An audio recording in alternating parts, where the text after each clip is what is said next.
So, it's a new month. I love having a new theme every month, and our theme this month is inspired by the fact that it's time to go back to school. And students in school out there in the world, most of them are back in school already.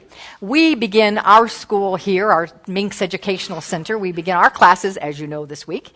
So it occurred to me that it would be lovely that if we came in Sunday service every week and had a spiritual class. Now, the good news about this spiritual class is, for the most part, there won't be homework. At least not graded homework. I may give you an assignment or two, but no graded homework. But we are going to come each week for a spiritual lesson, or a lesson in truth. And that's what I entitled this month, Lessons in Truth. It occurred to me that before we talk about lessons in truth, we might want to make sure we're on the same page as to what does truth mean in this context. Truth in this context is not truth as in telling the truth versus telling a lie.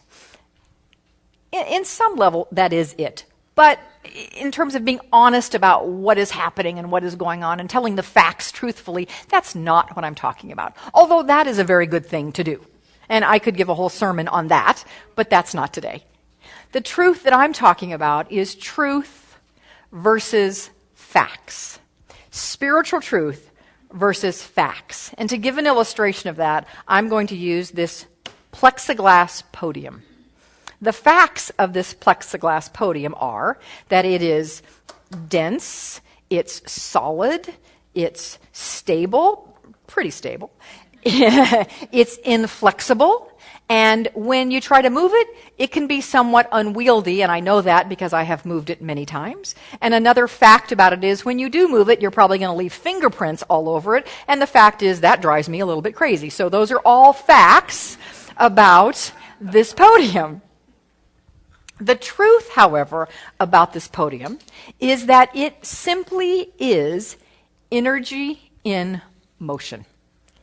It doesn't look like it's moving, but it is energy in motion.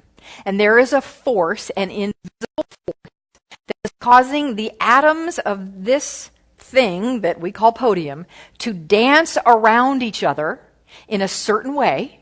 And in that dance that they are doing, being guided and directed by this invisible energy, this dance creates and forms this podium. While we cannot see the invisible force, while we cannot see the atoms, while we cannot see the dance, if those things were not there, this podium would not be here. The fact of the podium is it's dense, it's solid, it's firm, it's inflexible. The truth of it is it's simply dancing energy that we cannot see. That's the kind of truth I'm talking about this month. The kind of energy we can't see, but that is there, and that it informs, and creates our life. That energy that we are using all the time, whether we know it or not. Truth, as I just described it, is the same for us. Walt Whitman, the wonderful poet, once wrote, "Man is not all included between his hat and boots."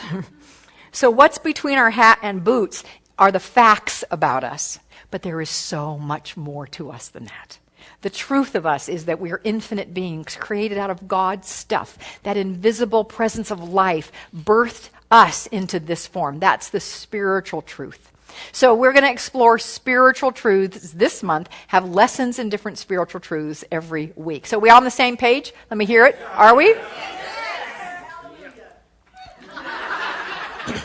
Reverend Sandy was in first service, so she heard me admonish for first service. Come on, let's have a little more enthusiasm for it. So thank you for that. Hallelujah. I appreciate it. Amen. Sisters work for me as well, by the way. I'm just saying. And as Roger often likes to say, preach it, sister, which I like as well, Roger. So yell that one out anytime you feel so inclined. I grew up in a Baptist church. I love that, although ours was somewhat conservative and quiet. But I know some of them aren't, and they can rock and roll, and I like that part. So the lesson in truth today is actually, I'm entitled it, Lessons from the Ark. Now, I'm not talking about our ARC ministry, which is a lovely ministry. Animals receiving kindness is what ARC stands for, and I love that little play on words. I am literally talking about the ark, as in Noah and the ark. I like now and then moving to our Judeo-Christian Bible and pulling a beautiful story out of it and seeing how it relates to us. Because the Bible can be read at many, many, many different levels. To get deep levels, take one of Reverend Flo's classes, the one coming up, amazing. The level that I love to look at for the Bible is that everything in it is a metaphor for our relationship with God. It's speaking to us about our relationship with spiritual truth and our growth and our development and our evolution in who we are and in how we apply the spiritual truth to our lives, how we apply our beautiful science and mind teachings to our lives. So we're going to take the story of the ark and look at how we can live some of the lessons that are offered in it. There are many, many lessons offered, and I could probably do a whole month on lessons from the ark, but we're just going to do today, and I'm going to take 3 lessons from the ark and see what they have to say for us. So lesson number 1 is this. Well, actually, before I give the lesson, maybe I ought to give the story, because some of you may not know the story of Noah and the ark, or if you do, you only know it because you saw Evan Almighty, and you think you know, right? Right? Steve Carell is not Noah, although he did a great job, right? So the story is, and this appears in Genesis chapter 9, so it's pretty early on in terms of the Bible's description of the evolution of humankind, early on in consciousness. God didn't like how things were going. Matter of fact, God didn't like how things were going at all and just decided to have a divine do-over.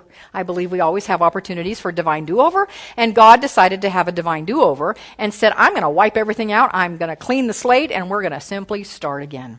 So he went to Noah, who was 600 years old, and he said, Noah, I have got a job for you. Have I got a deal for you, Noah? I don't know that God said that exactly, but something to that effect. Now, here's a great lesson, one that I really wasn't planning to talk about, but I just have to say it because it's so important, is Noah was how old? 600. What? Thank you. Good enthusiasm. What an amazing lesson for us to take care of this physical vehicle, this temple of the divine, because we never know when, at what age, we're going to be called on for something big. We never know when God is going to call us to something really, really big, and we want to make sure we are ready and prepared for that. Who was it? George Burns, I think, who said, if I'd known I was going to live this long, I would have taken better care of myself, right? So one of the lessons I wasn't planning to talk about is simply take care of this physical body, because we never know when we are going to be used for a high and holy purpose. So here Noah is 600 years old. God says, I'm going to start over again. I'm cleaning the slate, but you are a righteous and holy man, and so you and your family will be saved. And what I want you to do is gather up every living creature, not humans, we're going to start over again with them, but every other living creature, gather them up in male and female pairs, bring them on this ark that you're going to build, and as soon as you get that done, something's going to happen, so just get ready. Noah did build this ark, and he gathered up, not knowing what he was doing, but he did it, and he gathered up all species, and they came into the ark, and as soon as the door was closed, it started to rain, and it rained for how long? 40 days. Without stopping. 40 days and 40 nights. And of course, spiritually, metaphysically, we talk a lot about the significance of the number 40. 40 is a symbol for all the time it takes for transformation. So here's another time in our Bible where that number comes up as a metaphor for however long it takes for the transformation to occur. 40 symbolizes that. So a transformation occurred, 40 days and 40 nights. The rain stopped, but the waters were still so high that there was no ground exposed. There were no trees. There was nothing exposed. It was just water. And periodically, Noah would send out a dove to see if there was any dry ground. And finally, after 150 days, the dove comes back with an olive branch. And Noah knows that the waters have started to recede, and they can now find dry land. After they found dry land, God, I'm thinking, kind of thought about that and thought, well, maybe wiping out all of humanity wasn't the greatest idea. So I'm going to make you a promise, Noah, that will never happen again. And he sealed that promise, not with a kiss, but a visual kiss. He sealed that promise with a rainbow in the sky. The rainbow was God's promise that would never happen again. So there's the story. We're going to take 3 lessons from this. And the first one is that Noah, building that ark, was complete amateur. He was not a professional. Now, those who built the Titanic, they were professionals.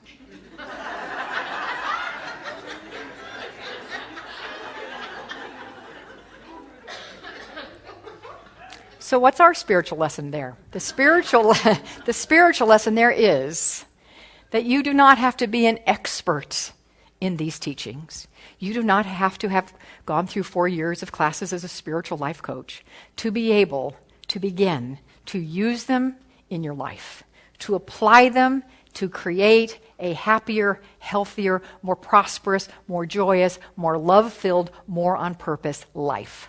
You take whatever you know at any point and begin to use it.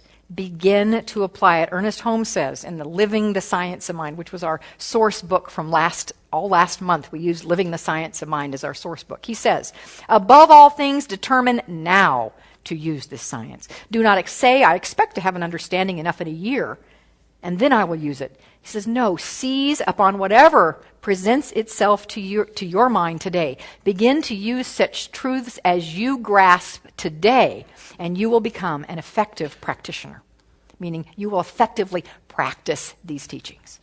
So wherever you are, you just like Noah didn't know what he was doing. You may not feel like you know what you're doing, but start doing it anyway. Start applying something from today. If you're new, from one thing you hear today, your God in expression, start applying. How about starting up to apply that? Maybe you've heard it before, but you haven't applied it yet to your thinking, to the way you show up in the world. Start applying that today.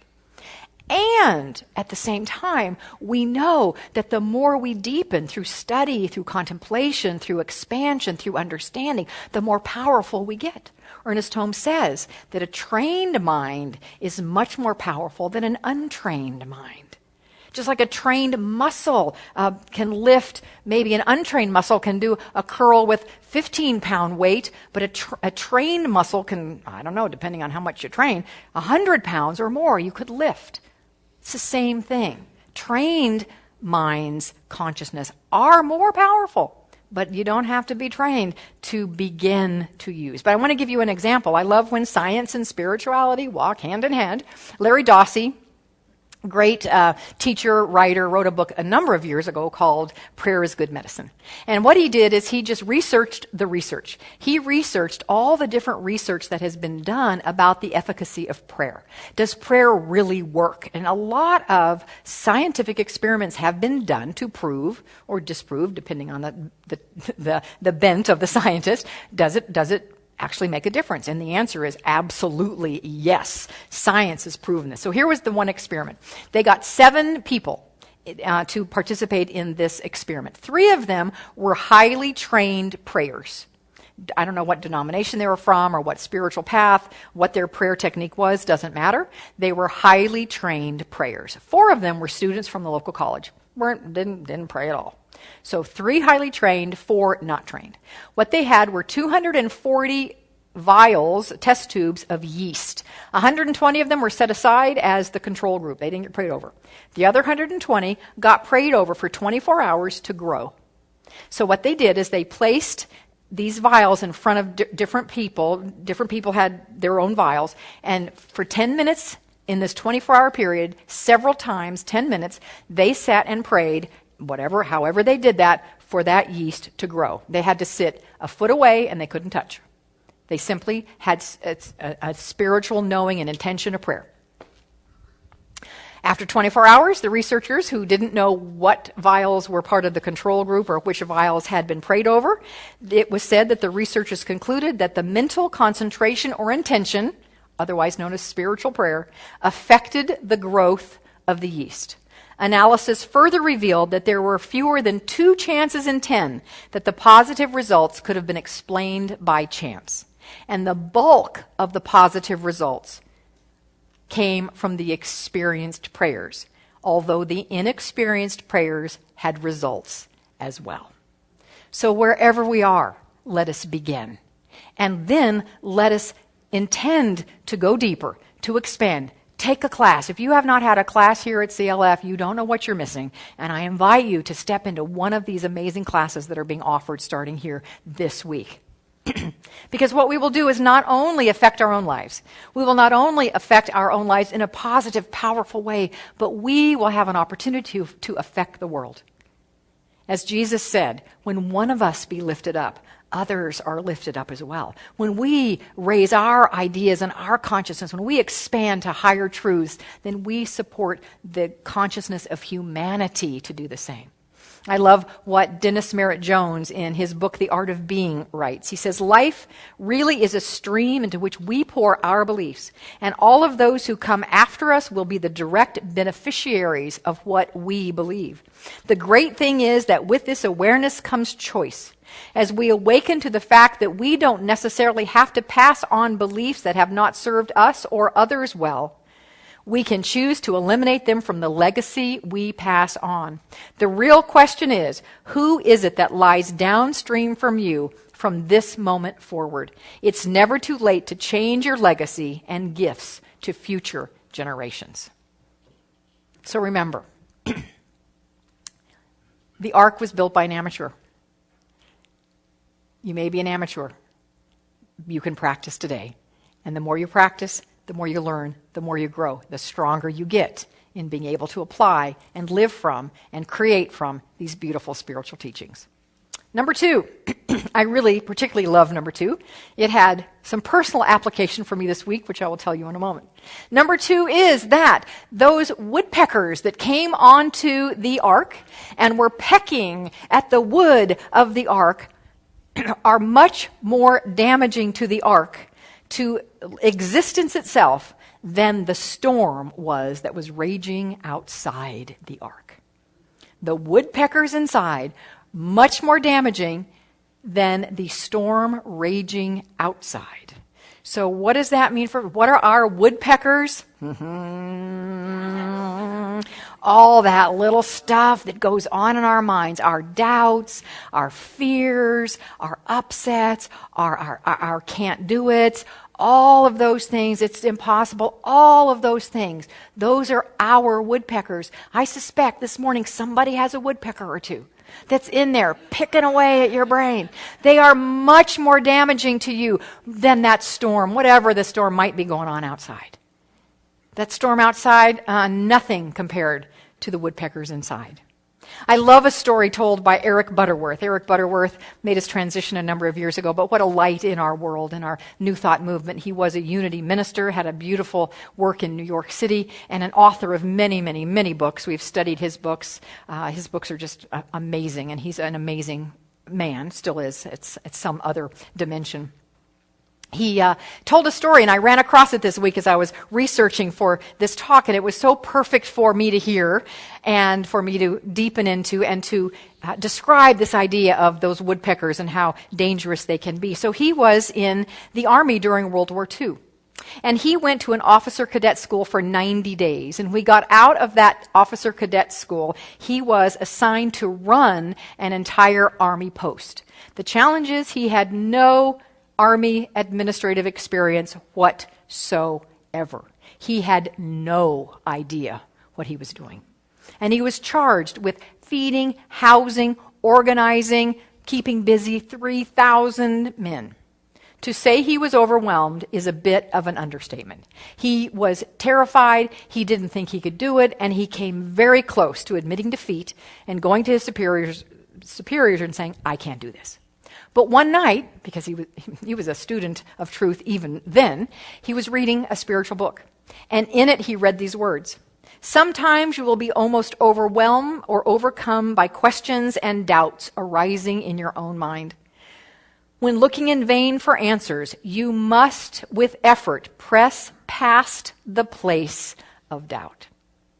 So if any of you have any woodpeckers in there of doubt, listen to those words. You must, with effort, press past the place of doubt.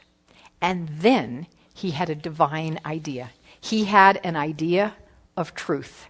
And that was, he asked himself, but what about the eternally existing presence of divine wisdom? What about that truth? And when he asked himself that, he realized and he made up his mind right then and there that he was going to trust God to provide whatever it was that he needed. If it was divine ideas, he would have them. If it was help from somebody else, he would have that. If it was cooperation from someone, he would have it. He decided in that moment to turn to truth, which is there is a presence that is working for our good, that is intelligence and wisdom working through us. He decided to trust that truth in that moment. And then he went to sleep. And the next morning, he tells the story that the next morning, he looked up, it says, from the morass of paperwork on his desk to find a smiling staff sergeant offering his career Army knowledge. Shortly thereafter, this man became his sergeant major, and Butterworth said, "He saved my administrative life."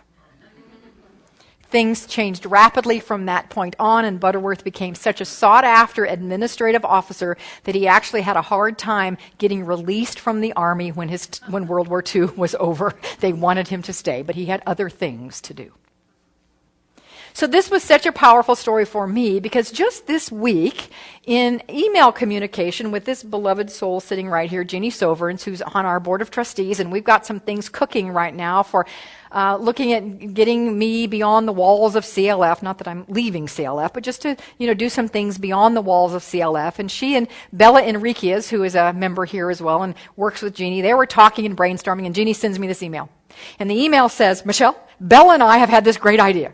And this great idea is, I want to submit you to do a TED Talk."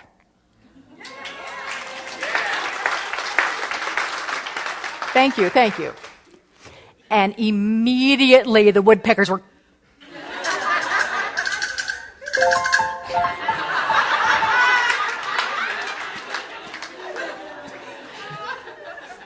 Yeah. Oh my gosh, did they go off. Oh my goodness, I'm not a scientist. Whoa, all that stuff in my brain. And I wrote back to Jeannie, "Okay, I'm breathing. That's kind of big. I have to..." And she sent me back a loving spiritual kick in the behind, is what she did. It was lovely, and I thank you for that. And I will give you the information this week. You're welcome for you to submit that, and then we'll turn it over to Spirit, and let's see what happens. Thank you. Thank you. So those woodpeckers can be very, very, very insidious. Don't let them. Don't let them. Get a hold of them. Get a hold of them. All right, number 3, the final thing I want us to look at briefly this morning is the idea. And I just ask you to be thinking, which one is mine? Which is my lesson this morning for me that I need to deepen into? The third one is, and this your first song, Jennifer, was so beautiful for this one, that no matter what the storm, no matter what the storm. I know there's somebody sitting out there this morning who's going through a storm. There's some storm happening right now in your life. I know that. But what I also know that is at the end of that storm, there's a rainbow. There is always a rainbow. And when we can stay connected to spiritual truth, that rainbow comes sooner. And it comes in colors and array that you could not even possibly imagine. More beautiful than an actual rainbow. All things work together for good to those who love the Lord, is the scripture. And I believe that says those who stick to spiritual truth. All things work together for good. Here's a note from the universe. I love the notes from the universe offered by Mike Dooley. And this note says, even when the earth suddenly shakes, when tides unexpectedly surge and all hope seems lost, in the split second that follows, I, that means the universe, have a brand new plan. I know exactly what we'll do, and I've got the pedal to the metal. Just get back on your saddle and ride. Yahoo, the universe. I deeply, deeply believe, and I say this all the time, that everything is conspiring for our good. Always. And I love the phrase, and it's from an author whose book I can't recall at the moment, but it's everything in the end, it's all good. And so if it isn't good, it isn't the end. Yeah. So I said this in first service, and after first service I had somebody come up and goes, I know where that came from, where that saying came from. I'm like, oh good, what book is it? What do you teach her? She goes, no, it was from the movie The Best Marigold Hotel. the best exotic marigold hotel. And I said, I think you're right. He did say that in that movie, but it comes from something else. He just used it. If it's all good in the end, so if it's not the end, then it's not good, then it's not the end. So I want to give you a practice for how to maybe approach and apply this spiritual truth if there's a storm, if you've got a storm in your life. So the story is a little girl and her mother. Little girl's about 3 years old, and her mother were walking in a park, and the little girl had a hold of a helium balloon. And she had a hold of it, it wasn't tied around her wrist, and a big gust of wind, that could be our storm, a big gust of wind comes through, and it pulls I still want to say umbrella, but thank you, that's the word, balloon, out of her hands, and off it goes. A released helium balloon, it's gone, and the wind took it away immediately, and the mother just braces herself for a storm from the child, screaming and stomping and crying, and I've lost my balloon. She just waits for that, but that doesn't happen. And the mother looks at the little daughter, and she sees her little girl looking up as she's watching the balloon go, and she just says, "Wow." Wouldn't that be a great way to handle our storms that come? Rather than frustration, fascination. Wow. Reverend Sandy, what did you tell me the acronym is? I forgot it. What did you? Wide open willingness. That's wow. Isn't that good? Wide open willingness to have the divine work through you and as you, to have this life presence that only wants to express and create in the most amazing ways through you, to give it sway, to know that that's the truth, come from that belief, and then watch that rainbow appear. So this morning, 3 lessons. Which one is for you?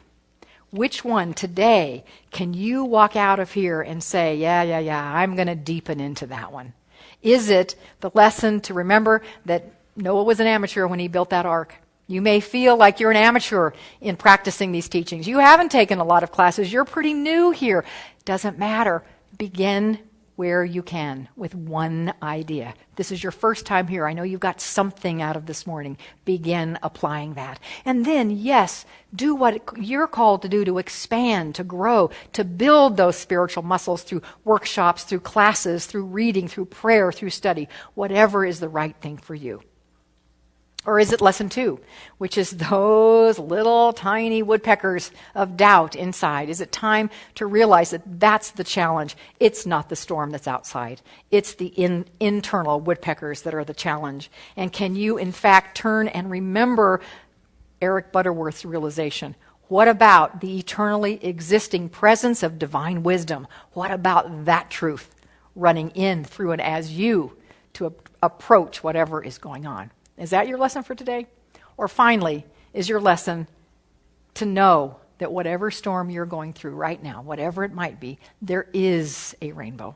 And when you can have a wow sense about it, fascination rather than frustration, you bring that rainbow in a lot quicker. And as I said already, it is very, very beautiful.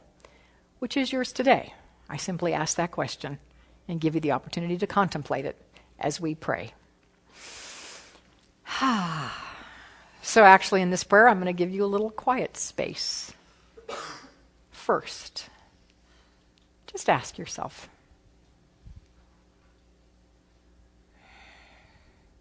where is mine today? What is my lesson in truth today?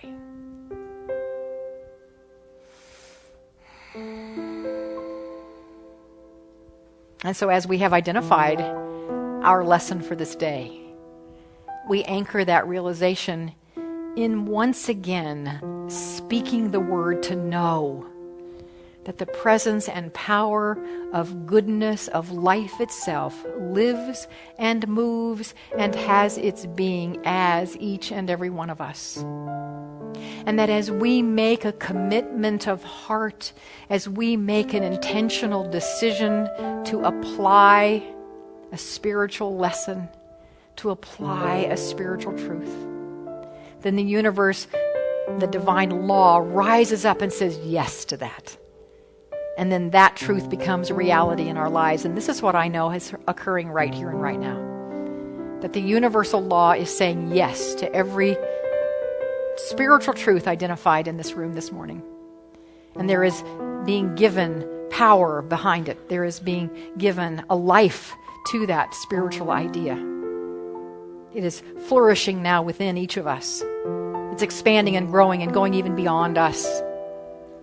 So that this spiritual truth that we today embody at a deeper level serves and supports us in the creation of our life of joy and happiness, passion, prosperity, fun, peace, and power. But it also offers that to the world. So recognizing that each of us now expands in our ability to support and uplift and empower all of humankind. We're so grateful for that. And absolutely, I affirm and know, particularly for anyone this morning who does feel they are walking through a storm, that as they today anchor into the truth of that rainbow, they are supported, uplifted, empowered, and held in the arms of wisdom and love. Never alone. God is always present. So I'm so grateful for this. I call it good. Oh, so very, very good. And release these words, let them go, and know that it is done. And together we say, and so it is.